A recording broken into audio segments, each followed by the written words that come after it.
Bonjour et shalom mes chers bien-aimés, à vous tous qui êtes connectés au centre évangélique Complétide. Que la gloire, la grâce, la paix et l'amour de notre roi et sauveur Jésus-Christ soient votre partage partout où vous vous trouvez. Je suis J. Marley Cambi, pasteur au centre évangélique Complétide. Une joie et un plaisir de vous retrouver, à vous tous qui êtes connectés, à vous tous qui allez partager ces moments d'édification, ces moments d'enseignement. Tel qu'il a été mentionné, aujourd'hui, je viens encore devant vous dans le cadre de la continuité de notre longue série intitulée Les défis du destin. Dans les défis du destin, nous sommes dans la partie intitulée Dans la vallée d'Éla, dans la vallée de la victoire. Notre base scripturaire se situe surtout dans les livres de 1 Samuel, le chapitre 17. Aujourd'hui, dans ce chapitre 17, nous allons lire certaines portions, nous allons lire certains versets et ces versets sur lesquels nous allons parler surtout en ce qui concerne les réalités sur le défi du destin, les réalités sur les défis de chaque destin que nous trouvons dans la vallée d'Éla. Sans toutefois tarder, je vous invite, chers bien-aimés, de partout où vous êtes, et bienvenue à vous tous qui venez de vous connecter, bienvenue à vous tous, que Dieu vous bénisse. Donc, je vous invite à lire avec moi dans le livre de 1 Samuel, le chapitre 17. Nous allons lire les versets 3, nous lirons également d'autres versets ici que nous allons voir plus tard. Nous lisons au nom de notre roi et sauveur Jésus-Christ. 1 Samuel chapitre 17, verset 3. Les Philistins étaient vers la montagne d'un côté et Israël était vers la montagne de l'autre. La vallée le séparait. Verset, nous lisons aussi ici nous lisons le verset, nous allons lire le verset 20. Tandis qu'il parlait avec eux, voici les Philistins de Gath, nommés Goliath, s'avançant entre les deux armées hors de l'an des Philistins. Il tint les mêmes discours que précédemment et David les entendit. Verset 34. David dit à Saül, ton serviteur faisait paître les brebis de son père. Et quand un lion ou un ours venait en enlever une du troupeau, je courais auprès de lui, je le frappais et j'arrachais la brebis de sa gueule. S'il se dressait contre moi, je le saisissais par la gorge et je le frappais et je le tuais. 36. C'est ainsi que ton serviteur a terrassé les lions et l'ours et il lancera du Philistin de cet incirconcis comme l'un d'eux, car il a insulté l'armée du Dieu vivant. Verset 45. David dit aux Philistins, tu marches contre moi avec l'épée, la lance et les javelots. Et moi je marche contre toi au nom de l'Éternel des armées, du Dieu de l'armée d'Israël qui t'y a insulté. 47. Et toute cette multitude saura que ce n'est ni par l'épée, ni par la lance que l'Éternel sauve, car la victoire appartient à l'Éternel et il vous livre entre nos mains. Alléluia. Les versets 16 également 15, on va lire qui ceci. Les Philistins s'avançaient matin et soir, elle se présenta pendant 40 jours. Amen. Père, on te confie cet instant, ces moments. Te confions ce temps, Seigneur, aiguise notre sens de connaître, de savoir, aiguise également notre sens de compréhension, afin que cette parole, Père, puisse encore constituer la base sur laquelle nous allons édifier notre vie. Père, c'est entre tes mains que nous confions toutes choses que nous disons. Gloire, louange à toi pour les siècles des siècles. Amen. Dans ce chapitre, dans ce livre que nous lisons, c'est un livre qui parle surtout de la bataille de David et Goliath. Cette bataille qui s'est déroulée, qui s'est passée à Éla. Comme nous le voyons dans ce livre, il y a au moins 3 ou 4 parties que nous devons comprendre. La première partie dans ces chapitres, surtout le chapitre 17 du livre de Samuel, il s'agit, ce livre, premièrement, c'est un livre, au départ, c'était un seul livre. C'était le livre de Samuel. Mais par la traduction de l'hébreu en grec, ce livre a été subdivisé en 2 parties. Dans ces livres, nous voyons très clairement, on nous parle de l'histoire d'Israël. L'histoire qui commence à partir du dernier, celui qu'on appelle le dernier juge qui est Samuel, ainsi que les premiers prophètes. Mais également Samuel qui a joué un rôle important en Israël, qui a institué, qui a oint les premiers rois d'Israël, à savoir Saül, mais également deux rois que nous voyons dans ces livres qu'on nous montre. Un roi selon la volonté des hommes, dont Samuel a concrétisé cela, et un autre roi selon la volonté de Dieu, qui est donc David. Dans ces livres, comme nous le voyons, nous montre l'histoire surtout de la royauté, mais nous pousse aussi à comprendre surtout plusieurs réalités à ce qui concerne la foi, à ce qui concerne la marche de tout chrétien, mais également la vie chrétienne. Et ainsi donc, dans ce chapitre 17 du 1er Samuel, nous voyons très clairement la fameuse bataille de David et Goliath que nous voyons qui se trouve dans la vallée de Térébinthe, ou la vallée qu'on appelle la vallée de la en hébreu. Et là, qui est un arbre de la nature des chênes. Cet arbre que nous voyons donc, cet arbre qui est le symbole surtout de plusieurs choses. Mais cet arbre, si cette vallée est connue, c'est suite à cette bataille. Ainsi donc, dans ce chapitre, on voit très clairement, la première partie, il s'agit de la description. On nous montre la description de cette vallée, la description de ces combats, et surtout les tenants et les aboutissants qui nous aident à comprendre pourquoi et les comment de cette bataille.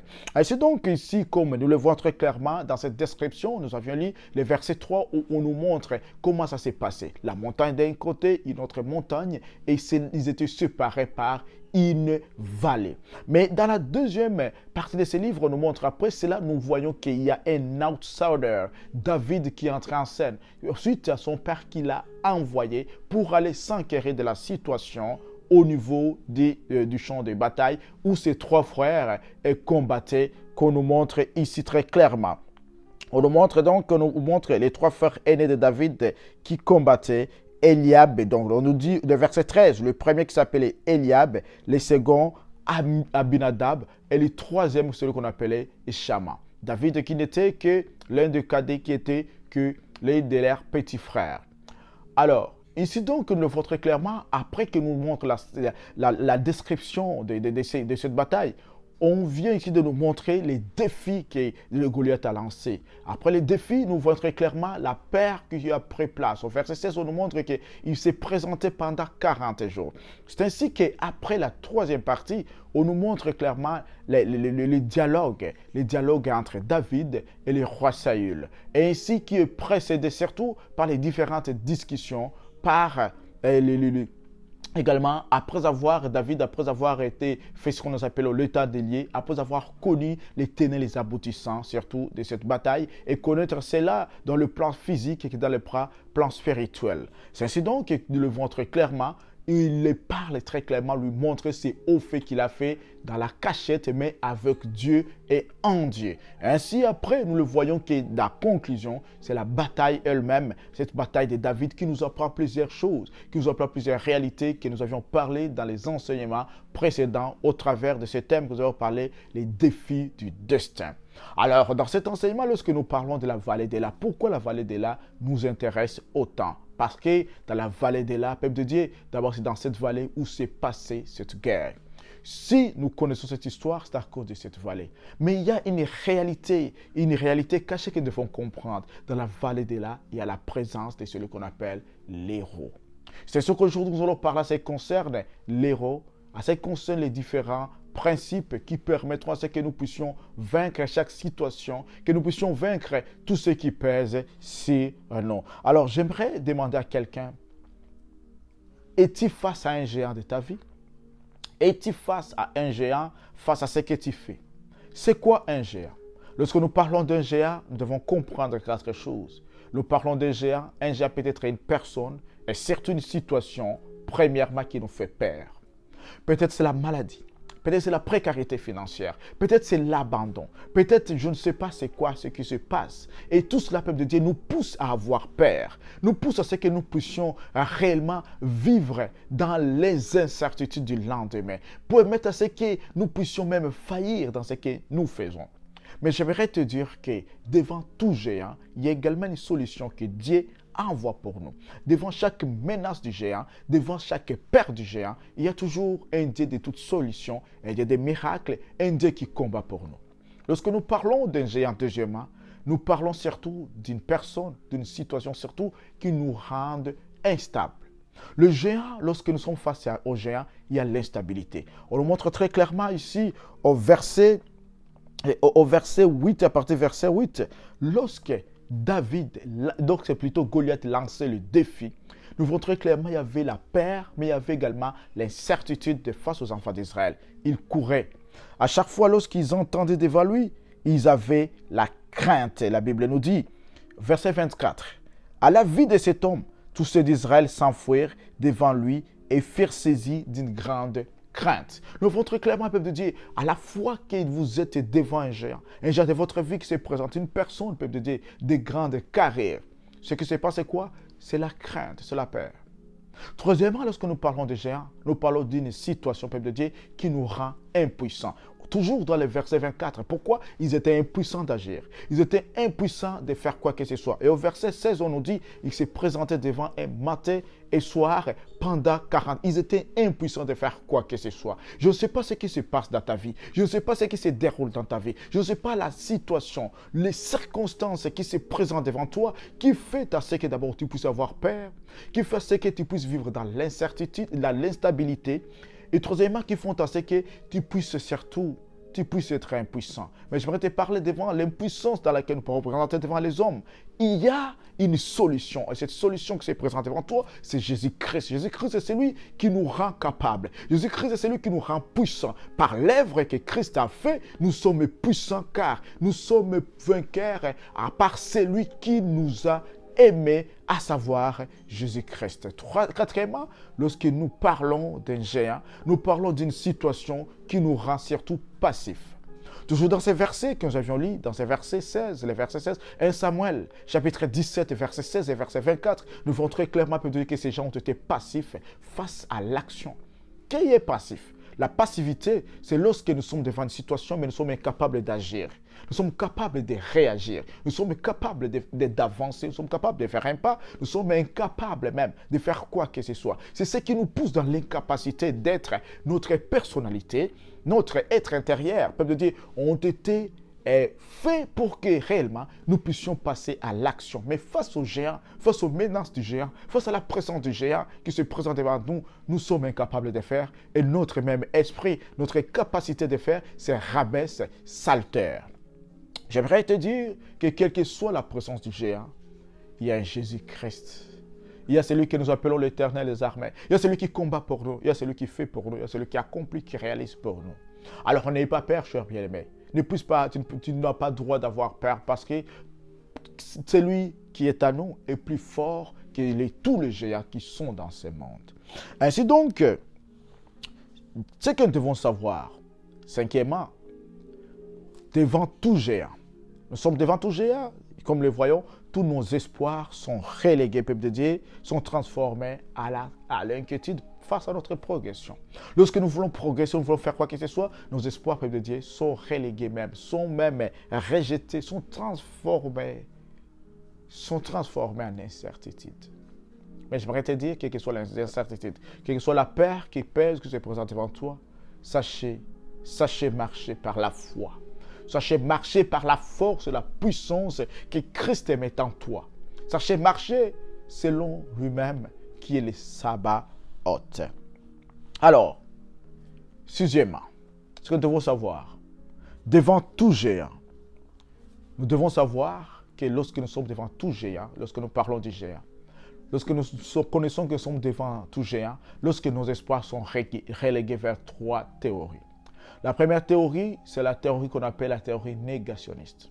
C'est lorsque nous sommes, peuple de Dieu, devant une situation où nous disons que ça ne peut pas se faire. Moi, je ne peux pas. Donc, nous sommes dans les négatifs. Nous sommes dans la négation, croyant que non, il n'y a rien qui pourra se faire. Mais deuxièmement, lorsque nous parlons d'un géant, c'est lorsque nos espoirs sont relégués vers, peuple de Dieu, la théorie qu'on appelle de l'incrédulité. Lorsque, peuple de Dieu, nos espoirs sont dominés par la peur. Nos espoirs sont dominés par le manque de confiance. Nos espoirs sont dominés par le manque de conviction. Mais j'aimerais te dire que quel que soit ce qui se présente, quelle que soit la maladie peut-être, quelle que soit la peur, quelle que soit cette situation qui te fait peur, peuple de Dieu, ne dis pas que ça ne peut pas se faire. Ne dis pas que ne vis pas dans les incertitudes. Et troisièmement, la troisième théorie, c'est la théorie qu'on appelle de l'impossibilité. Donc, c'est lorsque nous sommes devant trois théories, nos espoirs sont relégués devant trois théories.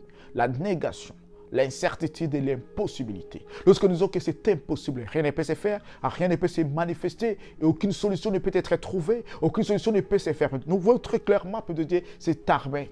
Lorsqu'à la vie même, on nous dit le verset, à la vie de cet homme, pas même lorsqu'il parlait, lorsqu'il voyait cet homme matin, midi, soir, pendant 40 jours, ils étaient dans la peur, ils étaient dans l'incertitude, ils étaient dans l'impossibilité, ils étaient face à ces trois théories que nous avions susmentionnées, la négation, l'incertitude et l'impossibilité. Et j'aimerais te dire qu'à la vie de ton problème, regarde ton problème en face et dis-toi problème, et dis-toi difficulté, et dis-toi géant que je présente devant moi. Sachez que j'ai l'Éternel des armées. Sachez que celui qui vit à moi est plus fort que toi. Celui qui vit à moi est plus fort que toi, ces problèmes, est plus fort que cette maladie, est plus fort que cette situation, est plus fort que toute chose pourra se faire, pourra te menacer.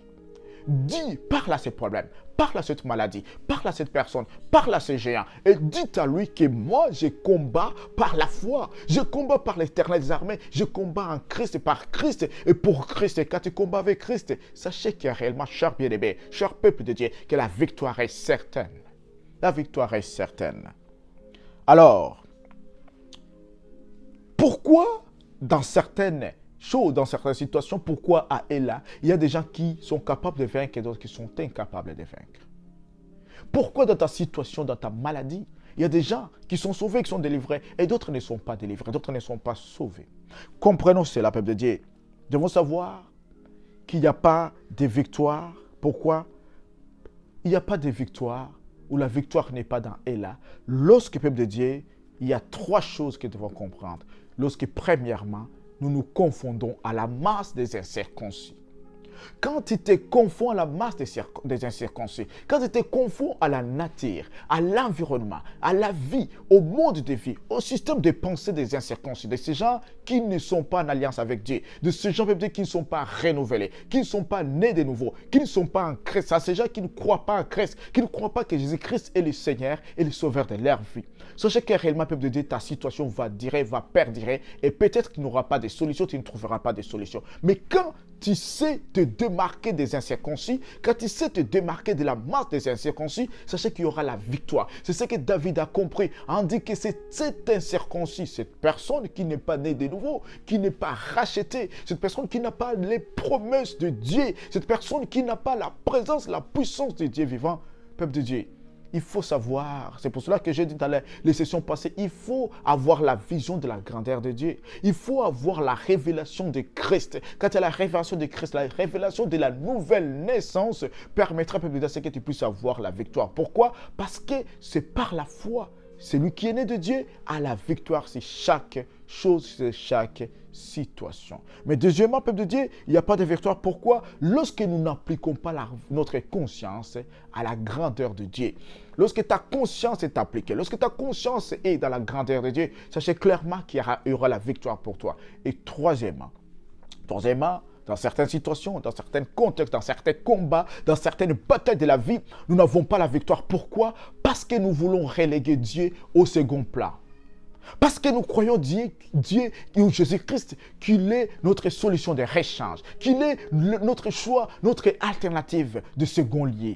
Mais je voudrais te dire, peuple de Dieu, lorsque dans ton problème, lorsque dans tes difficultés, lorsque nous considérons Dieu comme une solution de rechange, lorsque nous considérons Dieu comme une alternative et non pas un choix impérieux, et non pas une nécessité, et non pas la première de toutes choses, peuple de Dieu, nous n'aurons pas la victoire dans nos combats.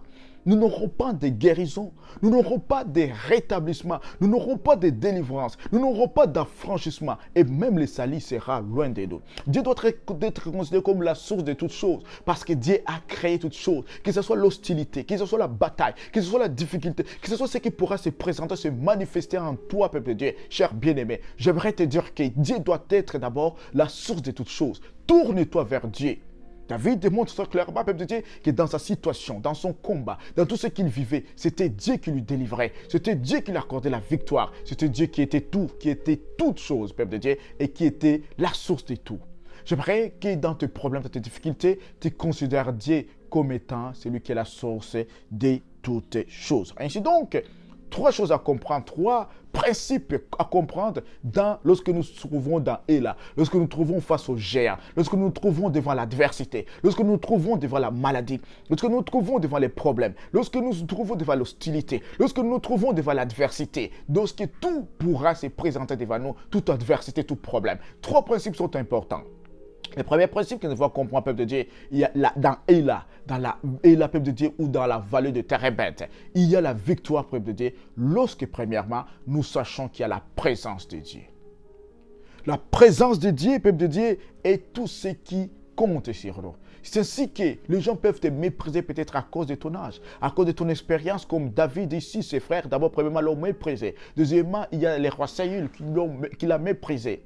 Mais par contre, ils peuvent te mépriser. Mais toi, tu dois leur montrer que lorsque tu tuais l'ours, lorsque tu tuais les lions, lorsque devant toutes tes menaces, toute adversité, peuple de Dieu, ce n'était pas ton âge qui comptait, ce n'était pas ton expérience dans l'art de la guerre, mais c'était la présence de Dieu. La présence de Dieu, peuple de Dieu, parce que quand Dieu est présent, sa présence est présente. Quand Dieu est présent, peuple de Dieu, sa force est présente. Quand Dieu est présent, tout ce dont nous avons besoin sont présents. Quand Dieu est présent, peuple de Dieu, la révélation est présente. Quand Dieu est présent, la vision de sa grandeur est présente, peuple de Dieu. Tu ne peux pas vaincre, tu ne peux pas voir la révélation, tu ne peux pas progresser, continuer, si, peuple de Dieu, la présence de Dieu n'est pas omniprésente à toi. Car Dieu est omniprésent. Donc Dieu est présent à chaque situation. Sachez compter que dans mes problèmes, dans mes difficultés, dans l'adversité, Dieu est présent. Dans tout ce qui est devant moi, Dieu est présent. Et le deuxième principe que nous devons comprendre, c'est le principe de l'autorité de Christ. Lorsque tu te trouves devant un problème, lorsque tu te trouves devant une difficulté, lorsque tu te trouves devant un géant dans la vallée d'Éla, sachez utiliser l'autorité de Christ. L'autorité de Christ, c'est l'autorité du croyant. À tout celui qui a la foi, à tout celui qui est en Christ, peuple de Dieu, doit utiliser ce que nous appelons l'autorité de Christ. L'autorité de Christ te fera ce que tu puisses réellement vaincre devant chaque chose. Nous voyons très clairement qu'est-ce que David a dit. David a utilisé l'autorité de Christ. Lorsqu'il a parlé à Goliath, nous le voyons très clairement. Qu'est-ce qu'il a dit au verset 46? Aujourd'hui, je te livrerai aujourd'hui l'Éternel te livrera entre mes mains et je t'abattrai et je te couperai la tête. Aujourd'hui, la répétition, je donnerai les cadavres du camp de Philistins aux oiseaux du ciel et aux animaux de la terre et toute la terre saura qu'il y a un Dieu. Waouh! Saura qu'Israël a un Dieu. 48. 48 on dit, 37 plutôt. Et cette multitude saura que ce n'est ni par l'épée, ni par la lance que l'Éternel sauve, car la victoire appartient à l'Éternel et il vous livre entre nos mains. David n'a pas utilisé le temps passé, les temps futurs pour manifester l'autorité de Christ. Il a parlé les temps présents, sachant que la présence de Dieu est tout. Sachant que dans la présence de Dieu, nous avons l'autorité de Christ. Peuple de Dieu, devant ton problème, utilise l'autorité de Christ. Déclare pour dire que toi problème, toi adversaire, toi situation, toi circonstance que se présente devant moi, j'ai l'autorité de Jésus-Christ. L'autorité de Christ, c'est l'autorité d'un croyant. Dans ton autorité, use ton autorité et sache que le problème partira. Sache que les situations changeront. Les situations se transformeront. Et Dieu lui-même prendra contrôle de chaque chose, peuple de Dieu. Est-ce que tu utilises? Est-ce que tu es capable? Est-ce que tu es conscient de l'autorité de Christ dans ta vie? Est-ce que tu es conscient de cela? Troisièmement, le troisième principe, devant toute adversité, devant tout géant dans Éla, nous devons avoir la foi. Dans ce texte que nous avions lu, il est clairement, nous voyons que David a eu la foi. Mais dans ce texte également, il faut savoir clairement que lorsque les signaux de l'espoir se cristallisent ou se montent, se pointent, se focalisent vers les néants, nous devons utiliser la foi pour surmonter toute situation.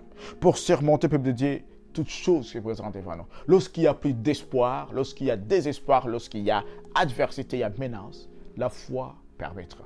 Mais par contre, dans ce texte, nous voyons qu'il y a deux sortes de foi qu'on nous montre. Il y a la foi qu'on appelle la foi active et la foi passive.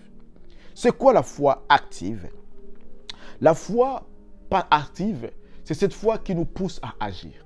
C'est cette foi qui nous pousse à aller de l'avant. C'est cette foi qui nous pousse à saisir les réalités spirituelles, les réalités divines, à utiliser notre autorité, à utiliser l'autorité du croyant, l'autorité de Christ.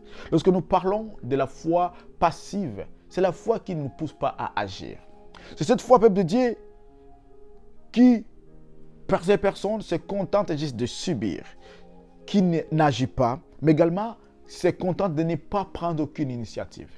Au verset que nous avons lu, au verset 24, on dit à la vie de cet homme, à la vie de Goliath, ces gens, qu'est-ce qu'ils faisaient? Étant donné qu'ils avaient la foi passive. Ils avaient la foi que Dieu avait agi. Mais je vais te dire que Dieu n'avait pas agi, mais Dieu agit, il agira pour toujours. Parce qu'il est omniscient, omnipotent et omniprésent. Il a la puissance incroyable. Quand il agit, quand il fait. Et personne ne pourra même objecter, ne pourra contester, ne pourra même dire le contraire. Mais également, ce que nous devons savoir est que ceux qui ont la foi active, et là, c'est la vallée de la victoire. Ils ont la victoire à Éla. Mais ceux qui ont la foi passive, et là, peuple de Dieu est un cauchemar. Et quand il y a la foi active, peuple de Dieu, quand il sait que dans cette situation, je dois agir, je dois faire, tu auras la victoire devant toute adversité. Tu auras la victoire devant tout géant. Tu auras la victoire devant toute chose. Tu auras la victoire devant chaque circonstance. Et nous le voyons très clairement, David a vaincu Goliath. C'est quoi le Goliath de ta vie? C'est quoi ce géant de ta vie? Mais sachez qu'il y a une pierre que tu dois utiliser. Et cette pierre, pas Pétro, mais une Pétra, les rochers, c'est Jésus-Christ. Devant ton problème, devant ta situation, devant tes circonstances, devant toute chose, peuple de Dieu, sachez utiliser la foi en Jésus-Christ. Par ton autorité, l'autorité du croyant, Christ te donnera la victoire. Alors, ne sois pas parmi ceux qui ont la foi passive, ces gens qui ne prennent pas d'initiative, ces gens qui n'agissent pas, ces gens qui ne font rien, peuple de Dieu, face aux menaces, face aux problèmes, qui savent que nous sommes en Christ, mais sans être en Christ. Sachez clairement que devant chaque situation, il y a les rochers. Il est dit que David a lancé juste une seule pierre. Et cette pierre a tué. Cette pierre a, fin de discussion, fait des débats. J'aimerais te dire que Christ, c'est la fin de toute discussion. Christ, c'est la fin de tout débat. Christ, c'est la fin de toute chose. Et quand tu vas utiliser Christ, quand tu vas avoir cette autorité du croyant, l'autorité de Jésus-Christ, dans chaque situation où tu marcheras, dans chaque problème où tu seras face, dans chaque circonstance qui sera devant toi, sachez très clairement, cher bien-aimé, cher frère, chère sœur, de partout où tu es, j'aimerais te dire qu'avec Jésus-Christ, nous avons la victoire. Si David a eu la victoire par Jésus-Christ, et toi aussi tu auras cette victoire. Et elle est possible. Elle est possible avec Dieu. Rien n'est impossible à Dieu, peuple de Dieu. Et rien n'est négatif en Dieu, peuple de Dieu. Rien n'est incertain en Dieu. En Dieu, il y a la certitude. En Dieu, tout est positif. En Dieu, il y a la possibilité. 3 principes à appliquer. Premièrement, sachez utiliser. Sachez être dans la présence de Dieu. Deuxièmement, peuple de Dieu, cher bien-aimé, il faut savoir utiliser l'autorité de Christ. Et troisièmement, il faut avoir la foi, mais une foi qui soit active et non pas une foi passive.